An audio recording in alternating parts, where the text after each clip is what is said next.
This is Coffee, Country, and Cody. Hey, good morning. It's day 2 from our new home, the Acuff House, the former home of Roy Acuff, who was the ambassador of the Grand Ole Opry. A little history this morning that I was doing with Annie Nye, our studio director. You think about folks who came here in their late teens and early 20s and stayed the remainder of their lives. Yeah. And in the case of Roy Acuff, I forgot he was a great baseball player, had an opportunity to play some pro baseball, had a sunstroke, suffered from that for years, had a nervous breakdown along the way. But he was 35 when he got to the Grand Ole Opry. He was born in 1903 in East Tennessee and got here with the Crazy Tennesseans. Before the Smoky Mountain Boys, they were called the Crazy Tennesseans. And now, look. Here we are all these years later, and the Crazy Tennesseans, Kelly Sutton and Bill Cody have arrived on the scene. It was supposed to happen that way. I was like, wow. Tradition! Crazy Tennesseans really feels fitting, doesn't it? Yes, and we really are does. not in what will be our permanent home. We were warming up in there this morning, but Opry Backstage Tour Behind the Airwaves is the exhibit that we are in, and it's Discover the Radio Home of the Opry, and the history of WSM radio is on display here. Very museum-like, but also very interactive. If you've been to the Country Music Hall of Fame and done some of the interactive things with touchscreens that they have, you can do that here. Well, and the interesting thing is, I worked in a lot of different studios in Nashville, and my child has not shown any interest in any of them, really. But this morning she said, "Can I come with you to the Opry tonight, and can I come see the new studio?" And I was like, "Yeah." She said, "It looks really cool." And I said, "It is really cool." So if a 15-year-old is interested in it, then I know we're doing something right. And the fact that you are friends with Maggie Rose. Yes, and Maggie Rose will be there. Upped your stock as well. That's right. Because they are flight mates. They fly together on their business trips. They do, yeah. So We've got pictures to prove it. That's what it's all about. But it is so cool to come in here. It is like a time capsule because we have so many different pieces of memorabilia. And I know we're going to get more on a history lesson on all of this tomorrow. So and we'll get a little this morning with Dan Rogers, yes, who's the Senior Vice President and Executive Director of the Opry. Yeah. I'm looking at one of the signs here, the National Life and Accident Insurance Company, of course, the parent company that started it all. Every Saturday night, 8 to 12. So it was a 4-hour show. Oh, goodness. I guess that's how it got the name Good-Natured Riot from the book that Charles Wolf, the great professor at Middle Tennessee State University, called it, a good-natured riot. I can't imagine what that 11 o'clock hour was like versus the 8 o'clock. The 11 o'clock got real loose. Tune in for a big time, it says. Big time. We're doing it again tonight. So, yeah, the Opry continues on. We got a great show tonight. It's going to be a lot of fun. So if you don't have tickets and you're in the area, go get some tickets and come out and hang out with us. As we welcome Senior Vice President and Executive Producer, let me see that business card. Let me see that business card. I don't have known to millions around the world as Opry Dan. Dan Rogers. Dozens around the world. Famous and infamous all at the same time. Well, we have finally, after all these years, we had the little house on the prairie for a number of years at 2644 McGavick as our radio home. While we were also in the Magnolia Lobby studio at Gaylord Opryland back to 84. And then we had the Park studio, Opryland USA at one time. I remember. But here we have made our home, in the home of Roy Acuff, right next door to Welcome home. At the Grand Ole Opry House. You used to office here, didn't you? Right above us. No kidding. It's true. I don't know, about 10 years or so. It was a great place to have an office. It really was. Felt like, you'll love it here. It felt like home. Really did. It's like you came in and you saw folks every day, and just it was a little, I guess those were guest bedrooms probably.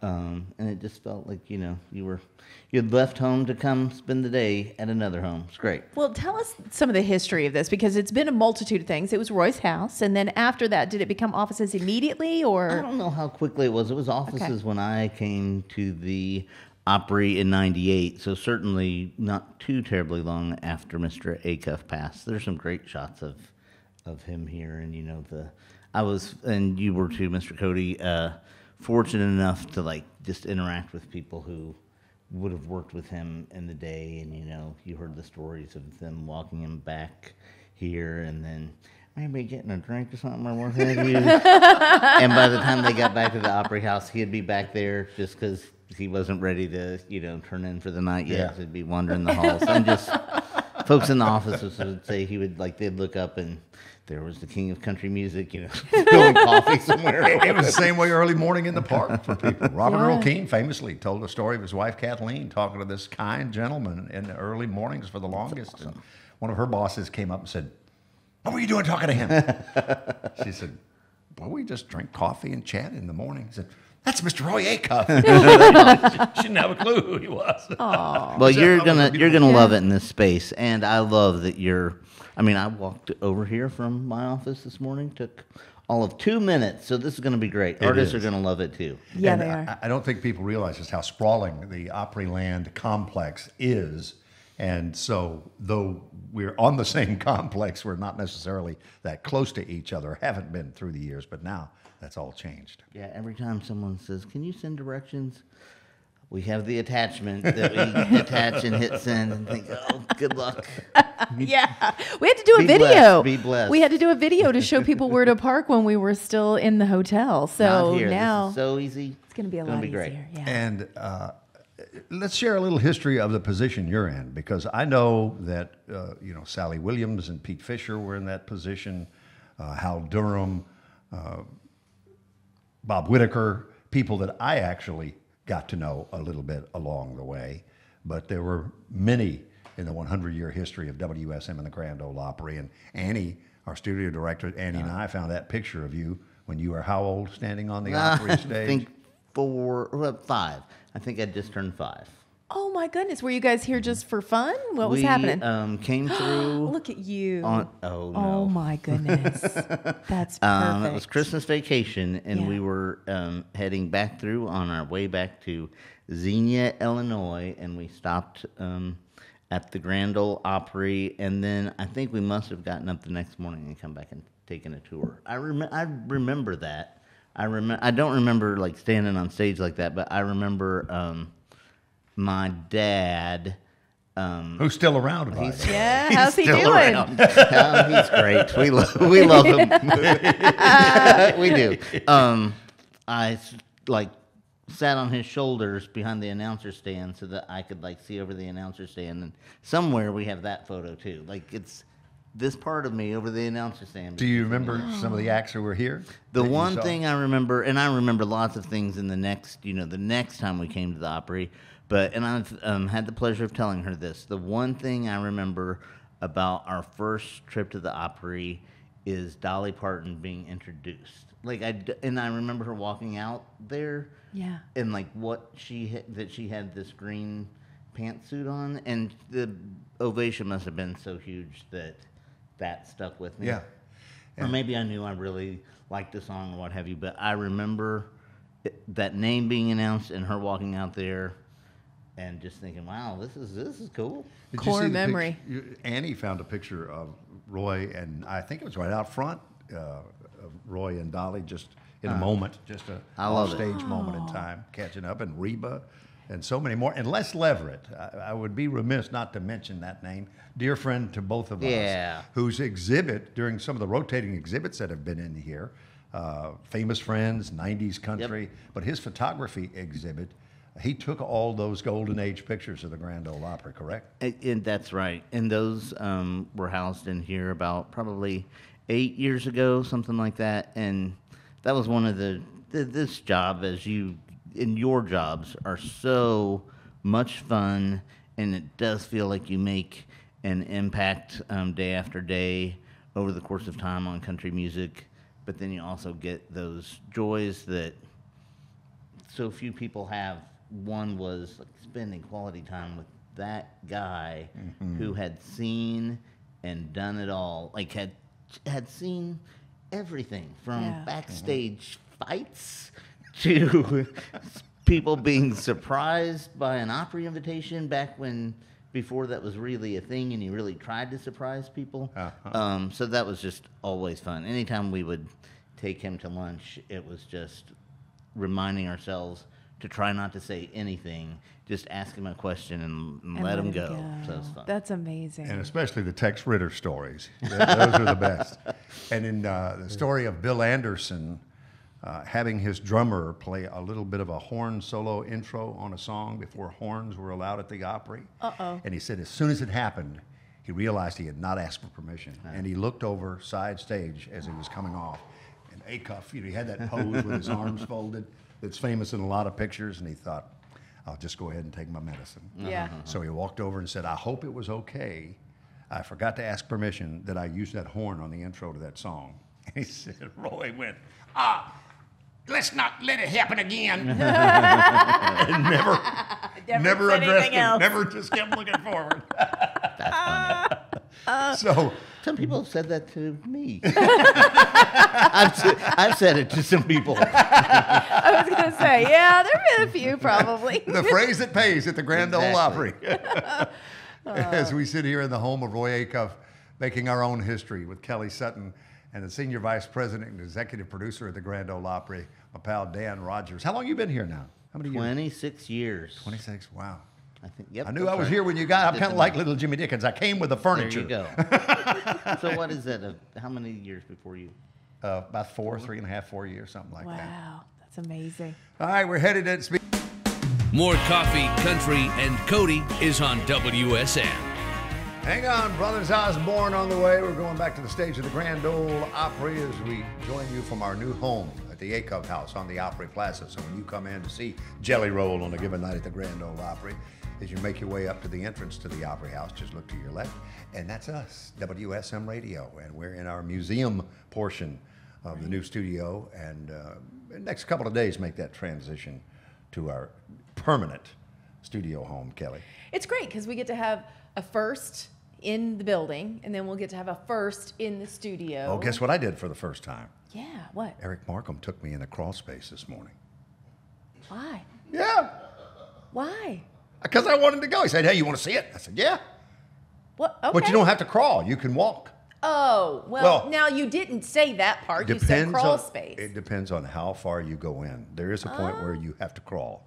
Okay. But we didn't do that. We didn't go that far. I think we I weren't may- that adventurous. We just walked as far as we could. I think I may have accidentally walked in that room. I did yesterday on the first day Yeah. here. I key carded in, and it was like, oh, wow. This This looks- is interesting. This does not look like I thought it what would I be thought better it would than look this. like. Yeah, I wandered through and I was like, oh, we are not far enough along in this renovation.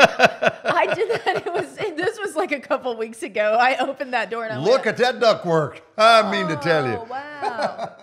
Yeah, that's funny. What you working on? All right, we've got a lot of entertainment stories that we're going to tell you about, including Garth Brooks. He's at it again. Another box set. You knew it was coming. Listen, when it looks like Morgan Wallen is about to edge him out of some of his titles, you know Garth is like, fire up the press. We need another box set. So another box set is coming out. This one is called the Jackpot box set. We'll tell you more about that coming up in just a few. Plus, Lainey Wilson, this is kind of unbelievable. When her first song to ever go #1, Things a Man Ought to Know, went #1, she said she was having a hard time selling tickets.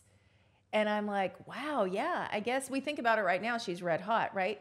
Back then, it wasn't the case. Plus, how long she's been together with her band. It's just this fun kind of behind-the-scenes story of what's happening with Lainey coming up. Coffee Country and Cody, WSM Radio, Circle Country. You can watch at circlecountry.com or link to our streaming platforms there. So Kelly Sutton, catch us up on Garth Brooks. Okay, well. Something about 777. Do you remember? That's really funny because that is a song, but it's not a Garth Brooks song, 777. I was telling you a couple weeks ago about the fact that if Morgan Wallen continues on the streak that he's on, he's actually going to usurp our friend Garth Brooks on one of the charts. I think it is the longest time spent at #1, maybe one of the Billboard charts, right? You know what this reminds me of? What? Like wrestling championships. Yes. Where they come out with those big honking belts. The cage match. They're Yeah. this big. Yeah, I mean, and I even said, I called Hold it. them up over their head. I called it. I said, if Garth feels like this title is about to be taken from him, you can bet he's going to make a move. And we were like doing the timeline going, okay, well, if this continues, then Morgan would take the title around Thanksgiving. And I said, you know Garth. I mean, we know Garth. Garth always releases something around Thanksgiving. That's his time. He knows, he's no dummy. It's holiday gift giving time. It's Black Friday. He would always do the box set, the double box set, the Christmas, whatever. So he's beating it to the punch, and I know why, because he's like, you know what? We're not going to let this kid take my title, not without a fight. So Garth has dropped a new 777 jackpot box set. It includes 7 CDs, 77 songs, and a custom 88-page photo book. He said, you know what, when you think about Vegas, you think about getting lucky. Well, nothing is better than 777. This box set has stuff you can't get anywhere else. When you think about the stadium tour, the comeback tour, the dive bar tour, the one-man show at Caesar's Palace, all of it, it's all right there. So he was recording all of that and then put it together in this box set. You can find it all at Ticketmaster.com. Interesting website to get it, Ticketmaster.com. Yeah. Which I think, you know, Garth is very, you know this, he's such a shrewd businessman. Oh, yeah. He understands the smart way to market things. Well, that was his major at Oklahoma State. He's brilliant at it. Yeah. And the only place that you can hear his music streaming, if you're not listening to WSM, the only place you can hear it streaming is Amazon Music. He has an exclusive deal with them. But then he also has his own radio network. But then he also has the box set. He knows, so he's got some kind of deal with Ticketmaster, I'm sure. I think but anyway. The photo book includes a picture of him with Morgan Wallen in a headlock with a little nudie I hope action going on. so. I really hope so. That would be great. I love it so much.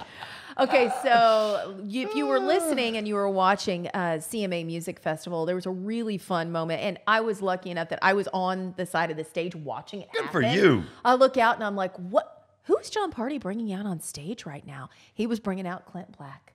And when he walked out on that stage, the place went crazy. So Clint Black and John Party together, they did a version of Killin' Time during CMA Music Fest. And it was a thing of beauty. The resurgence of 90s country, I mentioned, with the rotating exhibits in our new Acuff House home. That was one of them in the last couple of years, 90s country.